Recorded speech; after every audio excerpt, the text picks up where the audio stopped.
Rosemary here. Today I'm going to be reading you Clever Mr. Brown. Clever Mr. Brown. Mr. Brown was a very clever man. One day he cut down a tree, then he sawed it into bits of wood. "See this," he said. "I'm going to make us an aeroplane." "An aeroplane," said Mrs. Brown. "Oh, my dear, you are clever." "I know," said Mr. Brown. "I've been clever all my life." Then Mr. Brown got some string and a chair and a door and a barrel. He got the engine from his car as well. "This will be the best aeroplane in the country," he said. "The best in the sky. No one else could make an airplane out of that," said Mrs. Brown. "Why are you such a clever man? I just can't help it," said Mr. Brown. "I was made that way." It was time to fly the airplane. Mrs. Brown got in the back, then Mr. Brown climbed in. "Up, up and away," he shouted. But the airplane didn't go. Mr. Brown tried again. It still didn't go. "It's no good after all," said Mrs. Brown. "What?" said Mr. Brown. "You silly woman.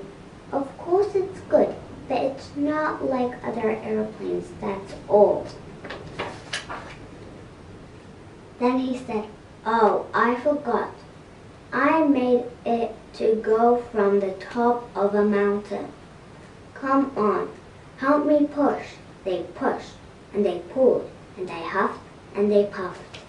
Little by little, they got the airplane up the mountain. "Now get in," said Mr. Brown, "and hold onto your hat. We'll fly very fast. Up, up we go." The airplane went fast, but it didn't go up. It went down, all the way down the mountain. Bump, bump, bump. The tail fell off, the wing broke, then crash, it stopped. It was caught in a tree. Mr. Brown looked at Mrs. Brown. "It has to stop in trees," he said. "That's the way I made it." "Don't you think that's clever?" "But how do we get down?" Mrs. Brown asked. "It's a very big tree, my dear. We'll be killed if we jump."